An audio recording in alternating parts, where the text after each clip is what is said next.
Hello बच्चों, question है a photon of wavelength 0.1 angstrom is emitted by a helium atom as a consequence of the emission of photon. Now the kinetic energy gained by the helium atom is, हमें दे रखा है कि एक photon है जिसकी wavelength है 0.1 angstrom. Kinetic energy कितनी gain होगी हीलियम एटम से वो हमें बताना है। 0.05 electron volts, 1.05 electron volts, 2.05 electron volts or 3.05 electron volts. Now the solution for this question is, सबसे पहले हमें गिवन क्या है, वेवलेंथ दे रखी है हमें, दैट इज 0.1 एंगस्ट्रॉम। अब सबसे पहले मोमेंटम कैलकुलेट करते हैं। Momentum gained by atom, gained by atom वो कितना होगा, P इज द मोमेंटम, ये होता है h by lambda. h is the Planck's constant और वेवलेंथ हमें दे ही रखी है, तो प्लैंक्स कांस्टेंट की जो वैल्यू होते हैं वो होते हैं 6.626 into 10 to the power minus 34 divided by 0.1 into 10 to the power minus 10। हमने एंगस्ट्रॉम को मीटर में कन्वर्ट कर लिया, तो जब इसको कैलकुलेट करेंगे तो ये वैल्यू आ जाएगी 6.626 into 10 to the power minus 23 metre kilogram metre पर सेकेंड।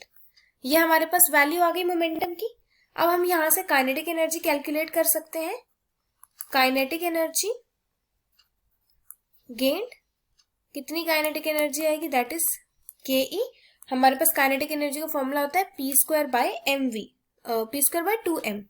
ये हमारे पास काइनेटिक एनर्जी का फॉर्मूला होता है। डायरेक्टली हमें वैल्यू पुट करनी है, तो 6.626 into 10 to the power minus 23 का square divided by 2 into mass कितना हो जाएगा हमारा, that is 4 into 1.667 into 10 to the power minus 27।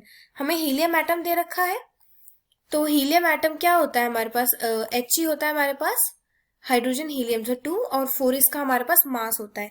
So 4 multiply by helium के मास से हमने मल्टीप्लाई कर दिया है। तो ऑन सॉल्विंग इट हमारे पास जो वैल्यू आएगी वो आ जाएगी 3.29 into 10 to the power minus 10 joules. ये हमारे पास काइनेटिक एनर्जी आ जाएगी। ये हमारे पास गेन्ड काइनेटिक एनर्जी आ जाएगी बाय हीलियम एटम, लेकिन हमें निकालनी है एक एटम के लिए। सो कितनी हो जाएगी, so kinetic energy it is equals to 3.29 multiply by 10 to the power minus 19 joules divided by 1.6 electron volt से हमने डिवाइड कर दिया इसको इलेक्ट्रॉन वोल्ट्स में कन्वर्ट करने के लिए। तो काइनेटिक एनर्जी कितनी आ जाएगी, 2.05 इलेक्ट्रॉन वोल्ट्स। सो हमारे पास जो करेक्ट आंसर आएगा वो है C. I hope it is clear to you. Thank you.